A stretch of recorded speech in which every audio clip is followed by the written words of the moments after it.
Arizona's most watched station. This is 12 News.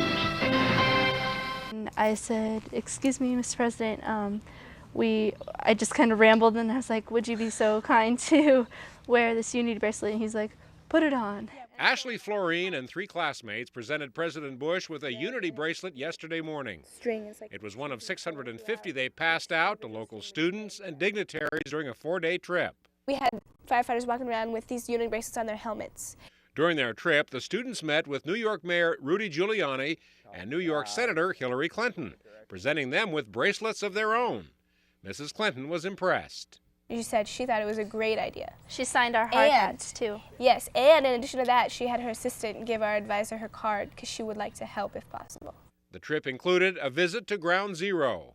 Nothing can compare to seeing it in person. While touring the site, the group also met with a man rescued from the rubble. He called his wife and he said, "I love you, I'm okay." And then after that is when he got trapped and he was thinking to himself, how can I tell her I'm okay and then die?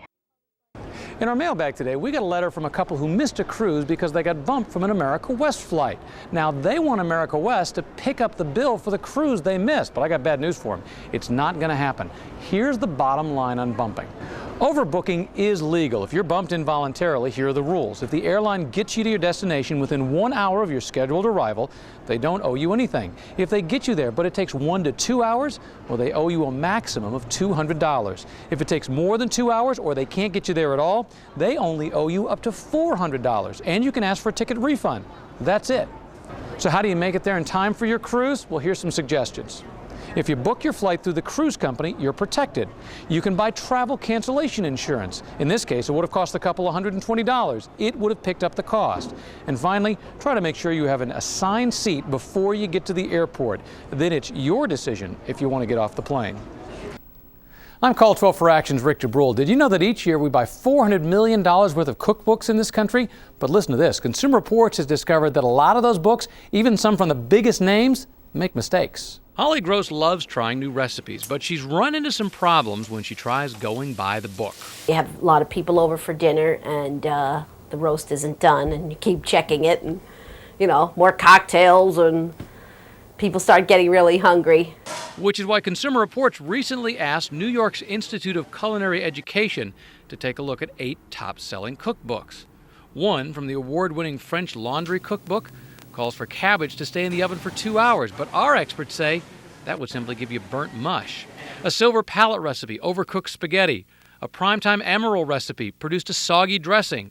Even a Martha Stewart recipe had mistakes. The risotto with porcini recipe calls for you to clean 8 to 12 porcini mushrooms. These cost us $13, but you're never told what to do with them again. So who can you trust? Well, Consumer Reports recommends books by Julia Child where each recipe is tested, or another one called The Naked Chef by Jamie Oliver. And they also say trust your instincts when you're reading a recipe. Look for recipes for your favorite dishes. If something seems out of whack, I would steer clear of that cookbook. The bell is ringing and people are giving. Thank you. Merry Christmas. But what are they giving to? Do you know what they do with it? I have some idea of it, yeah. But you're not totally sure? Not totally sure. You just assume it's a good organization? Yeah. You need to know who you're giving your money to and what they're using the funds for. Shop for charities the same way you shop for anything else. Compare, ask questions, and get answers. Generally, though, legitimate charities will put about 80% towards their programs and keep about 20% for administration, and that's normal. Thank you. Merry Christmas. You're welcome. Do you know where it goes? I know at Salvation Army that most of their money actually gets used for the people that they use it for. Ah, but be careful. Just because it looks or sounds like a famous charity, it might not be. We had a problem a couple years ago with the Cancer Control Society that sounded a lot like the American Cancer Society, and people were thinking that they were giving to the American Cancer Society. This is a smoking stand that I inherited from my father. When the movers from Beacons unpacked George Rogers' furniture, he found a number of problems, from a damaged tea cart to a broken dining room table. This is what we use for Thanksgiving dinner.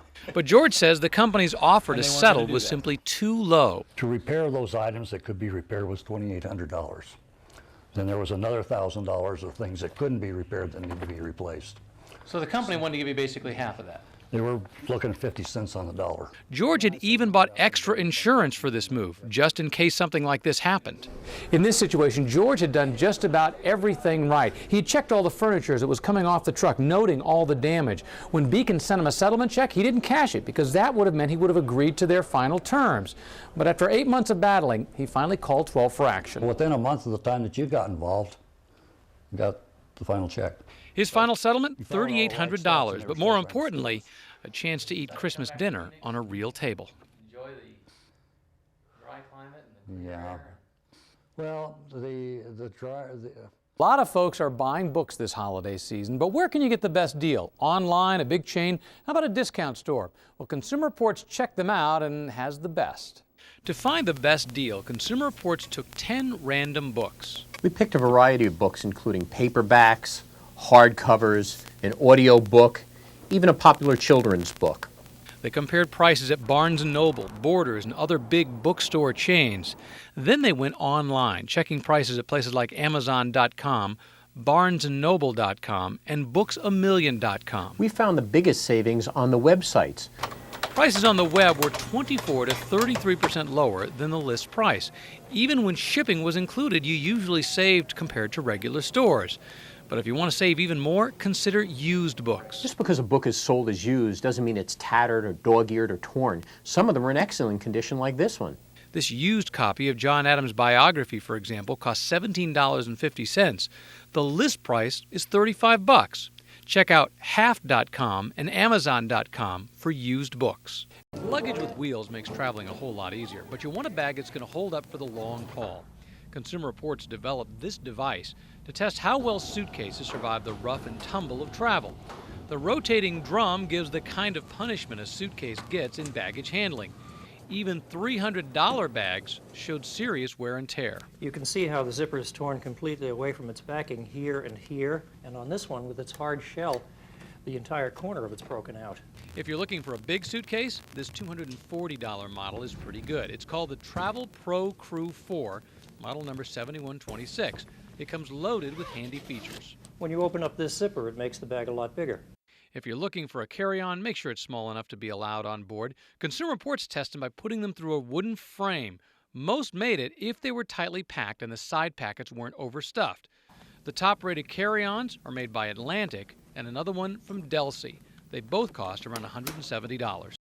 Consumer Reports just tested dozens of new digital cameras. The prices range from $100 up to $2,000. Now, this $130 model, the HP PhotoSmart 215, had problems getting the color right. The color balance was unpredictable. It changed from moment to moment, sometimes too blue, sometimes too pink. And we had the same problem outdoors. And some of the cameras are skimpy on features. This one doesn't have a zoom.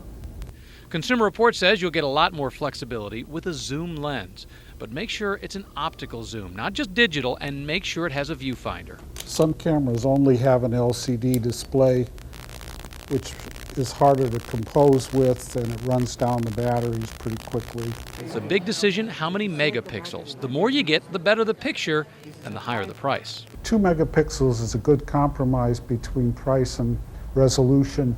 You can make very pleasing 8x10s with a 2 megapixel camera. Consumer Reports' top choice had 2 megapixels.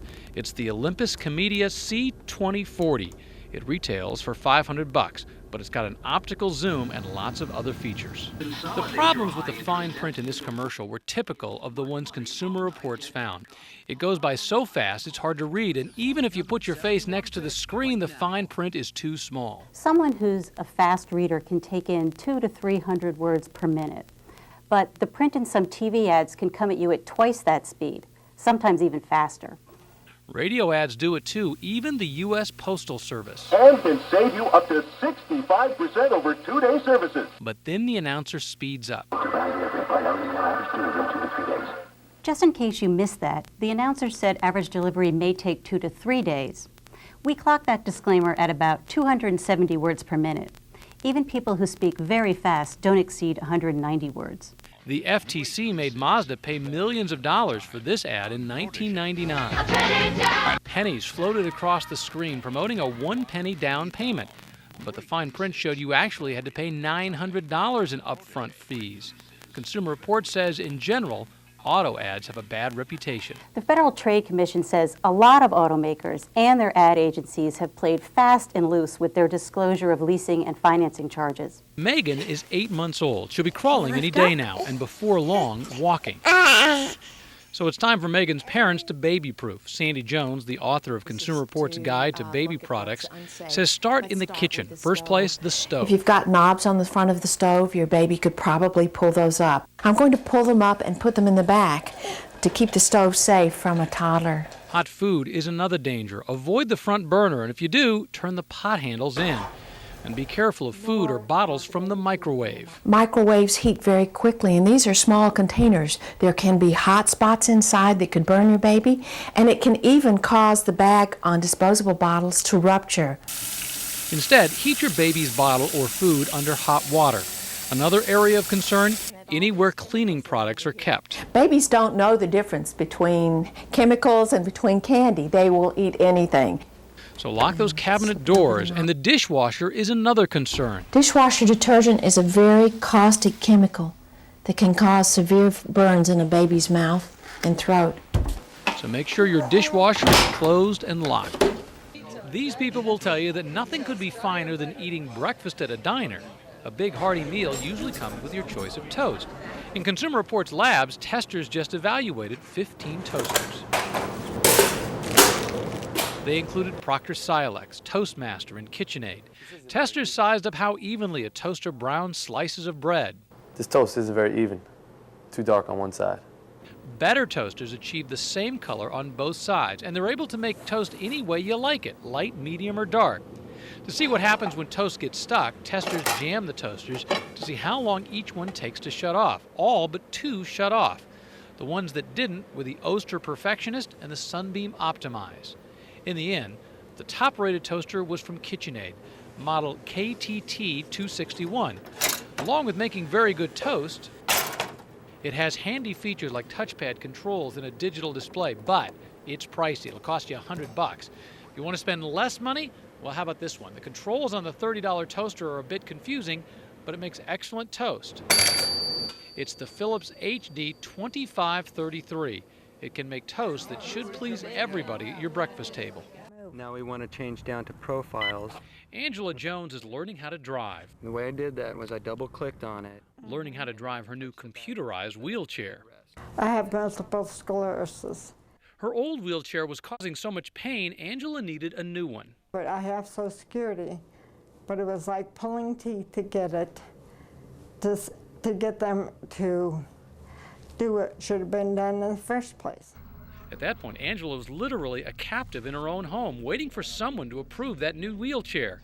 So she turned to her television for help. A nurse told me to call you, and I called, and like I said, it was day and night difference. Angela's complaint wasn't that she couldn't convince them to give her a new wheelchair, but rather she couldn't get their attention to make her case at all. So we started making calls on Angela's behalf. From the moment that gentleman from Channel 12 called, they called me that same day within an hour of his call. Now Angela is on the move. The new wheelchair is a lot more complicated, but it has much more potential. It's gonna eventually give me freedom. Erlinda and Ed Williams were married for 53 years before he died last January. 3 months after my husband passed away, it started, so Even in death, Ed had become a victim of identity theft. Well, Discovery Card called me at night and said they wanted to confirm the card that my husband had applied for. And that was just the beginning. Erlinda got credit cards in the mail, even a $12,000 check. How many credit cards did you get? You know, I lost count, but This is the man who may have stolen Ed's name, 27-year-old Ernesto Galvez. Ironically, he may have used the U.S. mail to help. He simply put in a change of address card for Ed Williams. They applied for it in my husband's name to be sent to an apartment here on 51st Avenue, just south of Bell Road. Erlinda hasn't lost money, but she has tied up time and emotion convincing credit card and loan companies that her husband is dead. I just kept after it because I was scared. I didn't want my husband's name ruined, and what little money I had, I didn't want it going to them or anything, you know. I was just scared.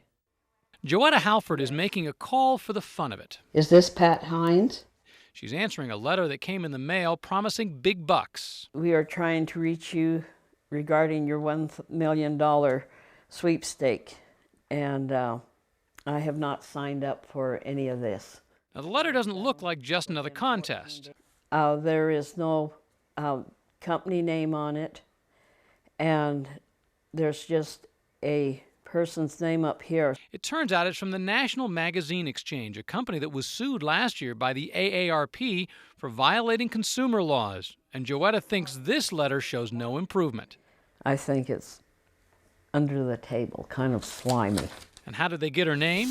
Well, the same way all those credit card offers find you, from your credit history. No, I don't want to start receiving magazines, and I told you this up front. Joetta discovered once they get you on the phone, they don't give up easily, giving you other chances to win and spend. Well, they can get you to buy a lot of magazines or gifts or whatever, and it just keeps coming. It was chaotic joy. Can you get out of here when I drive? At the heart of it was a birthday party for quadruplets, Hannah, Brandon, Matthew, and Michael. Or was that Matthew? Which one are you? Let me see. Michael. But it hasn't always been this happy. Their birth mother is in prison, charged with abusing them right after they were born. The jury said their father did nothing to stop it and sent him to prison as well. But this is more than just a birthday. Isn't she beautiful?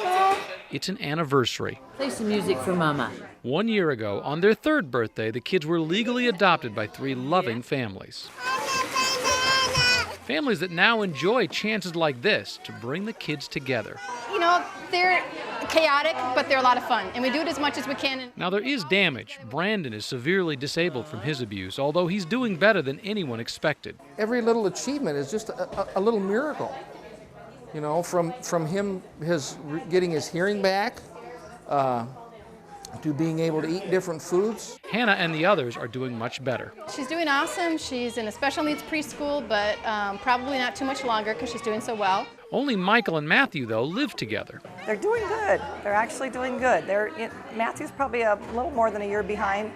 Michael's just a little bit better than that. But despite the distance between them, they are a family. If you look at the 4 together, I mean, they're just like precious. You know, they're cute, and they just, there's a bond between all of them. It's easy to get caught up in the events of the past that brought them here. But it's events like this that will shape a much brighter future. Rick Debruhl, 12 News.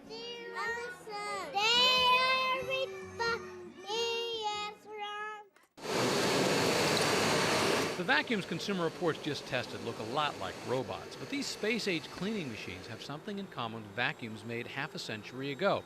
There are no disposable bags. Instead, they collect the dirt in a plastic container that you have to empty. Deborah Wallace found the cleaning job so messy she needed to wear a face mask to avoid breathing in a cloud of dust. And emptying the container is only the first step in cleaning any of these bagless vacuums. They all have extra filters that you need to clean as well, another messy job. In this test, Consumer Reports uses rice as a substitute for dirt to see how much vacuums can hold before they need to be cleaned. Most bagless vacuums don't hold very much. Here's how much this bagless Kenmore can pick up before it has to be emptied. In contrast, this Kenmore, which has a bag, can pick up much more. In a sealed chamber, another test checks for emissions. A laser spectrometer measures how many small particles in the vacuums are being spewed into the air. One bagless vacuum emitted an especially high number. This could be irritating to people with respiratory problems. It's the Dirt Devil Vision 82600. And Consumer Reports found emptying the bins on any of the bagless vacuums can raise enough dust to concern even people who don't have respiratory problems.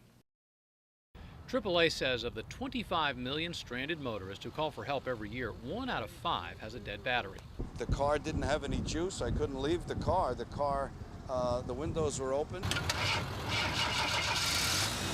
It took a tow truck and jumper cables to get this driver back on the road. So Consumer Reports just took a look at a relatively new product, battery boosters. They cost more than jumper cables, but they will allow you to jumpstart your own car. 6, costing between $66 and $99, were put through a battery of tests. First, how much power each booster had at room temperature. Then, how much power after they were chilled at 0 degrees for 24 hours. Now, performance suffered, especially with one from Schumacher, the Mighty Mite PS 120A. Testers also counted how many times each booster would be able to crank an engine. It's important that a portable jump start pack have the capability to make multiple starts. Your car might not start on the first try. Finally, testers jump-started a completely dead battery. Now, the best in the test was the Century Booster Pack J900. It'll cost you about $79. It packs plenty of power, and you won't need anyone's help to get you back on the road. The DeMena family loves their pets, but they do make the house a lot tougher to keep clean. It's hard with the dog hair and everything, keeping up with it all. Donna DeMena makes a point of changing her furnace filter once a month. Like many people, she uses a standard fiberglass filter. It's one of several kinds of replaceable filters made for forced heat or central air conditioning systems. Now, Consumer Reports just tested 13-panel air filters, everything from $1 fiberglass filters up to $25 electrostatic ones.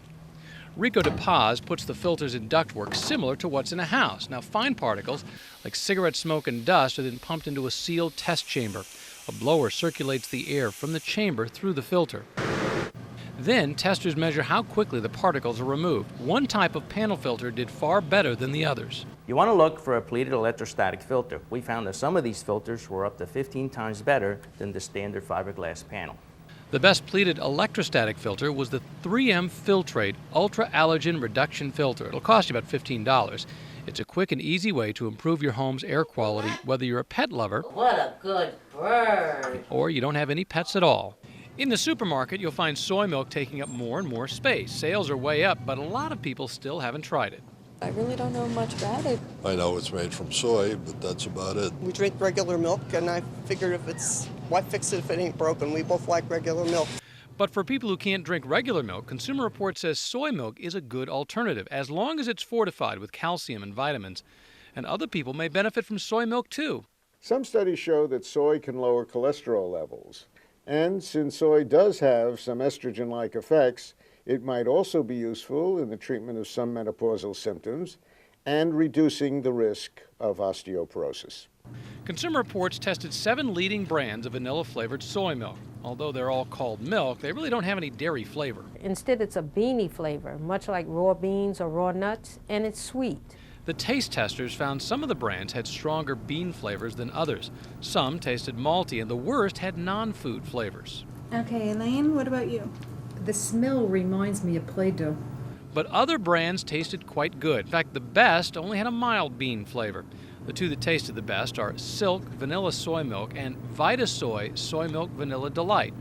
They're both fortified with calcium and vitamins. They're low in fat, so they're nutritionally similar to low-fat milk. Dentists like Nancy Oriani say fluoride in water helps. We are seeing a lot less and less cavities since fluoride has been added to the water supply. It's a major reason that kids don't get many cavities anymore, but Consumer Reports says not every child gets enough. Not all communities fluoridate their water systems, and a lot of people are drinking bottled water. Now, most of the bottled water you buy does not have fluoride. However, Dannon has just come out with Fluoride to Go, targeted at kids. And other companies are selling fluoridated water in sizes ranging from small bottles all the way up to 5-gallon jugs for your home. If your tap water is fluoridated, you're getting enough protection.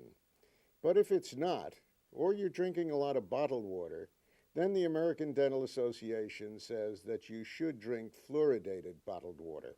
Make sure you get a brand that tells you how much fluoride you're getting. You want about 1 milligram per liter. Show me how you brush. But don't get carried away. Too much fluoride can cause white spots on kids' teeth and even pitting of their enamel. For Consumer Reports to recommend a used car, it has to have high scores on the test track. But more importantly, it has to have reliability. Some cars start off quite reliable, but then they don't wear well, and they start getting problems in their 3rd, 4th, and 5th year in service. We don't think that's good for the consumer. What we like to see is a car that starts off reliable and stays reliable. Based on reliability and testing, Consumer Reports has top picks for 5 popular categories. Among small cars, the Honda Civic is the winner. Its 4-cylinder engine runs smoothly and the car handles well. The best bet for a used minivan is the Honda Odyssey. Among SUVs, it's the Nissan Pathfinder. It's a good compromise of a good performing vehicle and good reliability. There's some better performing vehicles, but unfortunately their reliability is not very good. For a small SUV, a good choice is the Subaru Forester. It's been recommended by Consumer Reports since it debuted back in 1998. And if you're looking for a family car, well, the Toyota Camry takes the top prize. It's very quiet, very comfortable, has good performance. It just does everything well, and the reliability just is outstanding. Consumer Reports says those 5 are good in just about any model year. Combo units have a DVD for watching movies and a VCR for recording programs. Now, salespeople say they're great if you don't have a lot of room. A lot of people have their TVs in cabinets or entertainment centers. They don't like to have the stacked components. So Consumer Reports tested 3 models from Sharp, Samsung, and Go Video. Each cost around $300. As a DVD player, each one was great, but testers said that the Sharp's VCR picture quality is just fair. The picture is soft and blurry, and it lacks detail, which you could see in her hair and in her cheeks. Another drawback, the combo units are pretty basic, not much bang for your buck. Unless space is a consideration, you're probably better off buying a VCR and a DVD player separately. You'll get more features for less money. So here's a better plan. Consider an RCA DVD player model 5240p for about $150. Then get a Philips VCR model VR 674 CAT. That should cost you about $100. You'll get more features and you'll spend less. And if one breaks, they both don't go to the shop. And one other thing, don't buy a combo unit thinking you're going to be making copies of your DVDs. They can't do it. Rick Debruhl, 12 News.